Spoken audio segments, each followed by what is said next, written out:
मुझे हवेली नहीं जाना है। मैं बाबा और माँ की लाडली बेटी हूँ और यही मेरा अस्तित्व भी है। आज मैंने पहली बार अपने दिल की बात सबके सामने रखी। जज साहब, वकील और कोर्ट में मौजूद सारे लोग आश्चर्य से मुझे निहार रहे थे। जमींदार साहब तिलमिला गए। उन्हें इनकार की उम्मीद नहीं थी। एक मालिन के झोंपड़े से निकलकर कौन हवेली के भौतिक सुख नहीं भोगना चाहेगा, पर मेरे अपने कारण थे।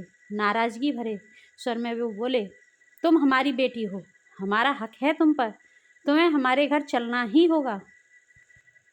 हवेली से मंदिर की दूरी मात्र 2-2.5 किलोमीटर की ही है, पर आपको मुझ तक पहुँचने में 21 साल कैसे लग गए मालिक?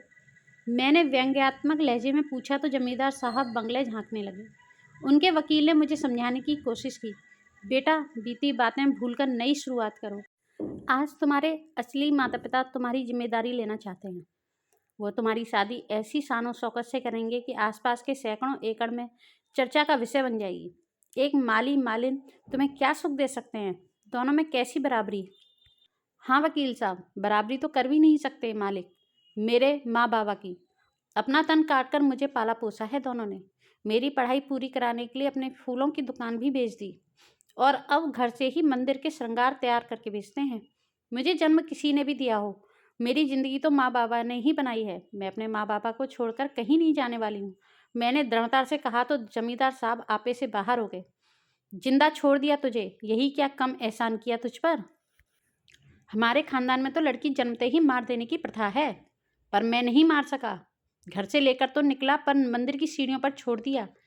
मैया से प्रार्थना करके आया था मैं कि अब के बरस बारिश देना, और मिला भी उसी बरस हमारा बेटा, हमारा वारिस अच्छे दुनिया में आया।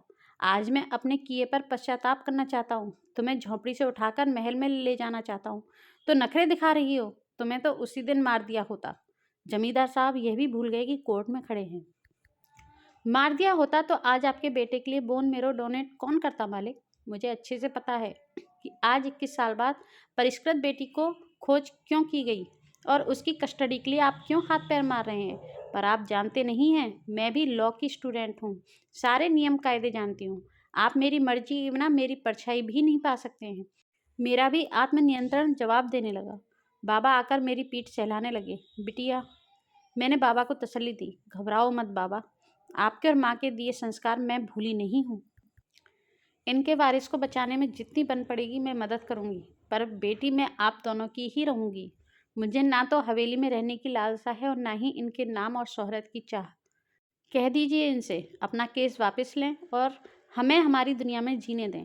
बाबा ने मुझे सीने से लगा लिया और जमींदार साहब एक हारे हुए ज्वारी की भांति कोर्ट से बाहर निकले। फ्रेंड्स, आज भी कई जगह बेटी के पैदा होने पर बहुत ही शोक मनाया जाता है, पर ऐसा क्यों? जितना आप लड़के को प्यार देते हैं, उसे पढ़ाते लिखाते हैं, उतना ही अगर आप प्यार बेटी को दें, उसे पढ़ाए लिखाएं, तो जैसे बेटे नाम रोशन करते हैं वैसे ही बेटियां भी नाम रोशन करती हैं। आपका इस बारे में क्या विचार है? अपने विचार हमें कमेंट बॉक्स में ज़रूर बताइएगा। चैनल सब्सक्राइब कर लीजिए, बेल आइकन प्रेस कर लीजिए, जिससे कि आपको आने वाली न्यू स्टोरी का नोटिफिकेशन मिल सके। कहानी पसंद आई हो तो उसे लाइक शेयर ज़रूर करें। Thank you.